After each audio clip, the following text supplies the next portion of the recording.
नमस्कार जय जगन्नाथ ମୁଁ ବର୍ତ୍ତମାନ ପହଞ୍ଚି ସାରିଛି ପୁରୀରେ। ତ ପୁରୀରେ ଏଇଟା ହଉଛି ରଥଯାତ୍ରାର ତୃତୀୟ ଦିନର ଦୃଶ୍ୟ ଅର୍ଥାତ୍ 30 ତାରିଖର ଦୃଶ୍ୟ। ତ ମୁଁ 30 ତାରିଖରେ ପହଞ୍ଚି ସାରିଥିଲି ପୁରୀରେ ଆଉ ମୁଁ ଏବେ ବୁଲୁଛି ରଥଯାତ୍ରା। ତ ରଥଯାତ୍ରା ଠିକ୍ ପଛପଟେ ରଥର ଠିକ୍ ପଛପଟେ ମୁଁ ଅଛି ଆଉ ରଥତ୍ରୟ ଏଇଠି ଠିଆ ହେଇଛନ୍ତି ଗୁଣ୍ଡିଚା ଦ୍ୱାର ସାମ୍ନାରେ। ତ ମୁଁ ମୋର କ୍ୟାମେରା ଟେକିକି ଯାଇ ସେଠି ପହଞ୍ଚି ସାରିଛି। ତ ୟା ଭିତରେ ବୁଲାବୁଲି କଲା ପରେ ଜଗନ୍ନାଥଙ୍କୁ ଦର୍ଶନ କରିବାର ଲାଳସା ତ ମନ ଭିତରେ ରହିବ ହିଁ ରହିବ। ତ ମୁଁ ଯେହେତୁ ଆସିଛି ଜଗନ୍ନାଥଙ୍କୁ ଦର୍ଶନ ନ କରିକି ତ ଛାଡିବାର ନାହିଁ। ଆଉ ଏତେ ବି ଖବର ପାଇଯାଇଛି ଯେ ଜଗନ୍ନାଥ ଆଜି ସନ୍ଧ୍ୟାରେ ମନ୍ଦିରକୁ ପ୍ରବେଶ କରୁଛନ୍ତି। ତ ହାଲି ହାଲିରେ ମୁଁ ପହଞ୍ଚି ଗଲି ମୋ ମାଙ୍କୁ ନେଇକି। ତ ମୁଁ ବର୍ତ୍ତମାନ ଯାଉଛି ରଥ ସାମ୍ନା। ତ ଗହଳି ବି ଖାସ୍ ନାହିଁ, ହେଲେ ବି ସକାଳୁ ସକାଳୁ ଗୋଟେ ଆକ୍ସିଡେଣ୍ଟ ହେଇଛି ବୋଲି ଶୁଣିକିନା ମୁଁ ମଧ୍ୟ ଟିକେ ସତର୍କତାର ସହିତ ଯାଉଛି। ଦେଖୁନାହାନ୍ତି, ଦେଖନ୍ତୁ ସେ କୁଲେଇକି ମୋ ପଛଆଡେ ଦେଖନ୍ତୁ, ସେ ଖାଲି କ୍ୟାମେରାକୁ ଭଲ ବୋଲି କହୁଛନ୍ତି। ଦେଖନ୍ତୁ, ଏଇ ଜଣେ ଭଉଣୀ ପୁରା ଭାବ ବିହଳିତ ହେଇଯାଇଛନ୍ତି। କ୍ୟାମେରାରେ ଆପଣ ମାନେ ନଜର ବି ପଡିଥିବ। ତ ଜଗନ୍ନାଥଙ୍କ ସମ୍ମୁଖକୁ ଗଲା ମାନେ ଆପଣ ସବୁ କିଛି ଭୁଲିଯିବେ ଆଜ୍ଞା। ନେଟୱାର୍କ ଫେଲ ତାଙ୍କ ସାମ୍ନାରେ। ଆହା ହା ହା, କି ଦୃଶ୍ୟ, କି ମନଲୋଭା ଦୃଶ୍ୟ। ଜଗନ୍ନାଥଙ୍କୁ ଯଦି ଦେଖିଦେବେ ନା ଆପଣ ଆଖିରେ, ଆପଣ ଆଖି ଯଦି ତାଙ୍କ ସହିତ ଆଖି ମିଶେଇ ଦେଲେ ନା ଆପଣ ଇଲ୍ୟୁସନରେ ପଡିଯିବେ। କଣ ଭାବିବେ, କଣ ଚିନ୍ତା କରିବେ, ସବୁ କିଛି ଭୁଲିଯିବେ। ସେଇଟା ସମସ୍ତଙ୍କ ସହିତ ହୁଏ, ହୁଏତ ତାଙ୍କ ସେବାୟତ ମାନଙ୍କ ସହିତ ନ ହେଇପାରେ, କିନ୍ତୁ ଯୋଉ ଦର୍ଶକ ମାନେ ଯାଆନ୍ତି ବା ଯୋଉ ଭକ୍ତ ମାନେ ଯାଆନ୍ତି ତାଙ୍କ ପାଖରେ ପହଞ୍ଚିଲା ପରେ ସେୟା ହେଇଯାଏ। କାହିଁକି ନା ସେ ଦୁଇଟି ଆଖି ହଉଛନ୍ତି ଚନ୍ଦ୍ର ସୂର୍ଯ୍ୟଙ୍କ ଆଖି। ଆଉ ସେଇ ଜଣଙ୍କର ଆଖି ଏତେ ପାୱାରଫୁଲ ନା, ସବୁ ଜାଗାରେ ସେ ଥାଏ। କଣ କହିବା,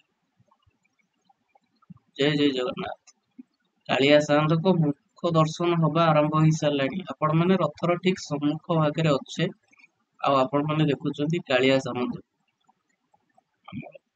କାଳିଆ ସୁନା ରଥ ମଧ୍ୟରେ ବିରାଜମାନ କରିଛନ୍ତି।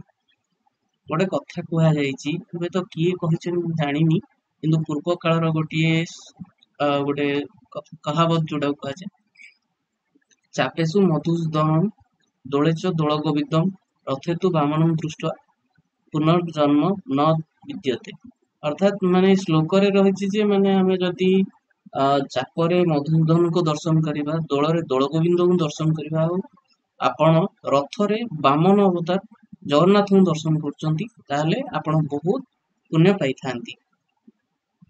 ତ ଧୀରେ ସୁସ୍ଥେ ଆମେ ଆଗକୁ ବଢୁ ବଢୁକା ମା ହରିଦ୍ରାମ ଯିଏ ଯୋଗମାୟା ମା ସୁଭଦ୍ରାଙ୍କ ଦର୍ଶନ ଆପଣଙ୍କ ସମ୍ମୁଖରେ ହବାକୁ ଯାଉଛି। ଆଉ ହୁଏତ ଆପଣ ମାନଙ୍କୁ ଟିକେ ଅନ୍ଧାରୁଆ ଦେଖାଯାଉଥାଇପାରେ, କାରଣ ବହୁତ ସକାଳୁ ମୁଁ ପହଞ୍ଚିଥିଲି ଆଉ ପାଗ ମଧ୍ୟ ମେଘୁଆ ଥିଲା। ତ ମାଙ୍କର ମୁଖ ଦର୍ଶନ ମଧ୍ୟ ମୁଁ ହେଇ ସାରିଲାଣି। ଆଉ ଏବେ ଆପଣ ଟିକେ ଟିକେ ଦୃଷ୍ଟିଗୋଚର ହଉଛନ୍ତି ବଡ ବଡ ସାମନ୍ତ, ଯେ ଘରର ମୁରବୀ ମହାପ୍ରଭୁ ବଳଭଦ୍ର, ଯାହାକୁ ଆମେ ଘରର ମୁଖ୍ୟ ତଥା ଓଡିଶାର ଜଣେ ଯୋଉ ଚାଷୀ ପୁଅର ଇଷ୍ଟ ବୋଲି ମାନିଥାଉ ବଳଭଦ୍ର ଭଗବାନଙ୍କର। ତ ତାଙ୍କ ଦୃଷ୍ଟିଗୋଚର ହବାକୁ ଆରମ୍ଭ ହେଲେଣି। ଆହା, କି ଦର୍ଶନ! ଏତିକି କରୁଣା ସବୁ ବର୍ଷ ରଖିଥାନ୍ତୁ, ମହାପ୍ରଭୁ ସବୁ ବର୍ଷ ଏମିତି ଆସୁଥିବେ ରଥରେ ଆପଣଙ୍କୁ ଦର୍ଶନ କରୁଥିବେ, ନହେଲେ ଆଡବ ବେଦୀରେ ଦର୍ଶନ କରୁଥିବେ। ସେତିକି ହିଁ ମୋ ପାଖରେ, ଆପଣ ସବୁ ବର୍ଷ ଏତିକି ଆଶୀର୍ବାଦ ଦେଇଥାନ୍ତୁ। ଏଇ ଆଶୀର୍ବାଦ ସମସ୍ତେ କାମନା କରୁଥିବେ, ଏମିତି ମୁଁ ନୁହଁ। କ୍ୟାମେରାରେ ଆପଣ ମାନେ କହିଦେଇଥିବା ଏଇ ଚିତ୍ରରେ ମଧ୍ୟ ଆପଣ ମାନେ ମଧ୍ୟ ସେମ ଚାହୁଁଥିବେ ଯେ ପ୍ରତ୍ୟେକ ବର୍ଷ ଆପଣ ମଧ୍ୟ ରଥଯାତ୍ରାକୁ ଯାଆନ୍ତୁ ଆଉ ବୁଲନ୍ତୁ, ଦର୍ଶନ କରନ୍ତୁ। ତ ମୁଁ ମଧ୍ୟ ପହଞ୍ଚିଛି। ଏବେ ଏଇଠୁ ସମସ୍ତଙ୍କୁ ଶୃଙ୍ଖଳିତ ବ୍ୟବସ୍ଥା ସହିତ ବାହାରକୁ ବାହାରିବା ପାଇଁ ବନ୍ଦୋବସ୍ତ ହେଇଛି। ସକାଳ ଧୂପ ପୂଜା କମ୍ପ୍ଲିଟ ହେଇଛି ବୋଲି ସାଇନ ବୋର୍ଡରେ ଅଲରେଡି ଆସି ସାରିଲାଣି, ଏଲଇଡି ବୋର୍ଡରେ। ନେକ୍ସଟ ରିଚୁଆଲ ଅଛି ଶୃଙ୍ଗାର, ଯୋଉଟା କି ଆପଣ ମାନଙ୍କୁ ଦେଖେଇବା। ଦେଖନ୍ତୁ, ନେକ୍ସଟ ରିଚୁଆଲ ଶୃଙ୍ଗାର, ଯୋଉଟା କି ଆପଣ ମାନଙ୍କ ପାଇଁ ବହୁତ ଭଲ ଜିନିଷ ଶ୍ରୀମନ୍ଦିର ପ୍ରଶାସନ କରିଛି, ଯୋଉଠି କି ଆପଣ ମାନେ ଜାଣିପାରିବେ ଯେ ନେକ୍ସଟ କଣ ସବୁ ରିଚୁଆଲସ ପାଳନ ହବାକୁ ଯାଉଛି, ଯାହା ରହିଛି ସଂସ୍କୃତିରେ, ପରମ୍ପରାରେ, ସେ ସବୁ ଜାଣିବାକୁ ମିଳିଛି। ତ ଏବେ ଆମେ ମାନେ ଯାଉଛେ, ଟିକେ ଆଗକୁ ଗଲା ପରେ ଆପଣ ନାକଚଣା ଦ୍ୱାର ପାଖରେ ପହଞ୍ଚିଯିବା। ଆଉ ନାକଚଣା ଦ୍ୱାର ପାଖରୁ ଆପଣ ଯଦି ଟିକେ ଆଗକୁ ଯିବେ କିଛି ସାଧୁ ସନ୍ଥ ବାବାଜୀ ବସିଛନ୍ତି, କିଛି ଦୀପ ବିକାଳି ବସିଛନ୍ତି, କିଛି ଖେଳନା ସାମଗ୍ରୀ ବିକାଳି ବସିଛନ୍ତି, ତା ସହିତ ଅନ୍ୟାନ୍ୟ ଭକ୍ତମାନେ ବିଶ୍ରାମ ନଉଛନ୍ତି। ଏସବୁ ମଧ୍ୟ ଦେଖିବାକୁ ପାଇଯିବେ ବୋଲି ଆଶା ରଖୁଛି। ଆରେ ଇଏ କଣ? ଖାଲି ଆମର ନ୍ୟୁଜ ରିପୋର୍ଟରେ ବା ଟିଭି ମାନଙ୍କର ଖାଲି ଗାଡି ମାନ ଏଠି ବଧା ହେଇଛି। ବାବା ଜୟ ଜଗନ୍ନାଥ, ଜୟ ଜଗନ୍ନାଥ, ଜୟ ଜଗନ୍ନାଥ ଆଜ୍ଞା, ଜୟ ଜଗନ୍ନାଥ। ଦେଖନ୍ତୁ ଦୁଇ ଜଣ ଆ ବସିଛନ୍ତି। ତ ଇଏ ଜଣେ ଭାଇ ଆମର ଏଠି ଖଇ ଫଇ ବିକ୍ରି କରୁଛନ୍ତି। ଦେନ୍ ମାଉସୀ ଦୀପ ନେଇକି ଆସିଲେଣି। ଦେଖନ୍ତୁ ଦୀପ, ସିନ୍ଦୁର, ଆପଣ ଯଦି ଶ୍ରୀକ୍ଷେତ୍ର ଆସୁଛନ୍ତି, ଶ୍ରୀକ୍ଷେତ୍ରରେ ଆପଣଙ୍କୁ ଦୁଇଟା ଜିନିଷ ବାହାରେ ଆପଣଙ୍କୁ ବହୁତ ଭଲ ଜିନିଷ ମିଳିବ। ଗୋଟେ ହେଲା ସିନ୍ଦୁର, ଦ୍ଵିତୀୟଟି ହେଲା ସଳିତା। ଯୋଉଟା ସଳିତାଟି ଆପଣଙ୍କୁ ବହୁତ କମ ପ୍ରାଇସ ରେ ଭଲ ସଳିତା ଆପଣ ପାଇଯିବେ। ଆଉ ଏଇଟା ହେବେ ନୁହଁ, ସୋନୁ ନିଗମଙ୍କର ଗୋଟେ ଗୀତ ଅଛି ଯୋଉ ସେ ଗୀତରେ ମଧ୍ୟ ଆପଣ ବି ଜାଣିବେ ଯେ ସେ ଗୀତରେ ବି କୁହାଯାଇଛି। ଦେଖନ୍ତୁ ଝିଅ ପିଲାଙ୍କ ଓଢଣୀ ବି ବିକ୍ରି ହଉଛି। ଆଉ ବେଶୀ ଦୀପ ଅଛି, ଚନ୍ଦନ କାଠ ରହିଛି। ତା ସହିତ ଛୋଟ ଛୁଆଙ୍କ ପାଇଁ ବେଲୁନ୍ସ। ଏ ଦେଖନ୍ତୁ ସେପଟେ କିଛି ସଂକୀର୍ତ୍ତନ ମଣ୍ଡଳୀ ସଂକୀର୍ତ୍ତନ କରିବାରେ ବ୍ୟସ୍ତ ଅଛନ୍ତି। ତା ସହିତ ଆମେ ଟିକେ ଆଗକୁ ଯିବା। ଆଗକୁ ଗଲା ପରେ ଦେଖନ୍ତୁ ଏଠି ଧାଗା ମିଳୁଛି। ଯୋଉମାନେ ଧାଗା ନେଇକିନା ପୁରୀରୁ କୋଉ ଜାଗାକୁ ବି ପଠେଇବାକୁ ଚାହୁଁଛନ୍ତି, ଏଇଠୁ ଧାଗା ନେଇପାରିବେ। ବହୁତ ସୁନ୍ଦର ଧାଗା ବିକ୍ରି ହଉଛି ଏଠି।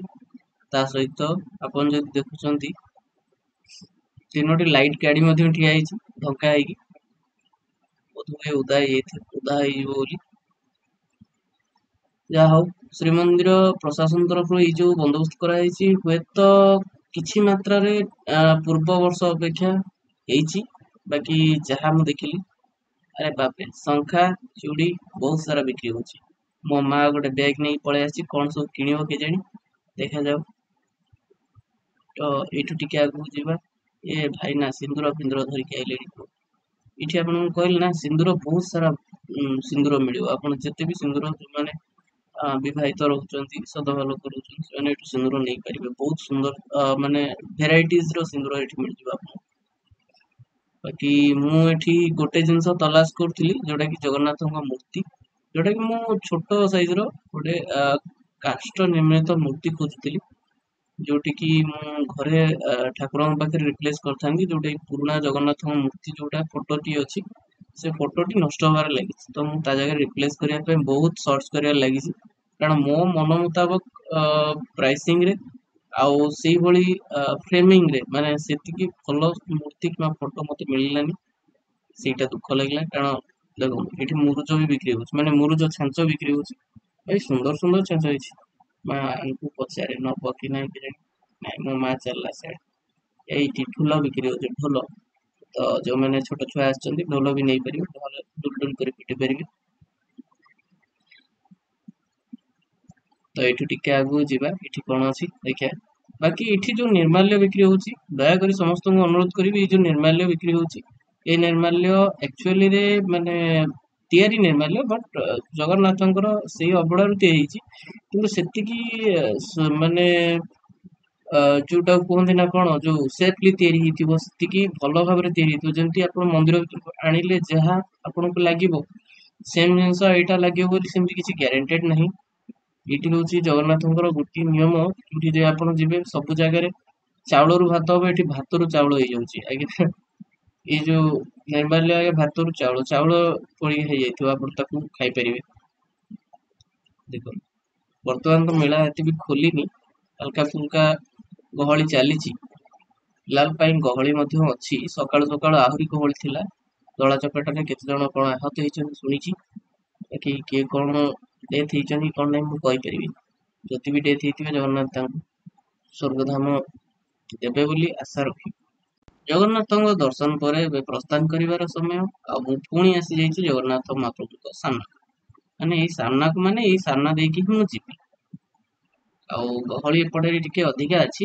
ବାକି ଏପଟର ଦୃଶ୍ୟ କିଛି ନଜାରା କିଛି ଅଲଗା। ଦେଖନ୍ତୁ ଯିଏ ବି ଆସିଲା ଆଜ୍ଞା ହାତ ଦୁଇଟି ଟେକି ଦଉଛି, କାରଣ ଏଇଠି ହାତ ଟେକିବନି ତ ଆଉ କୋଉଠି ଟେକିବ ଭାଇ।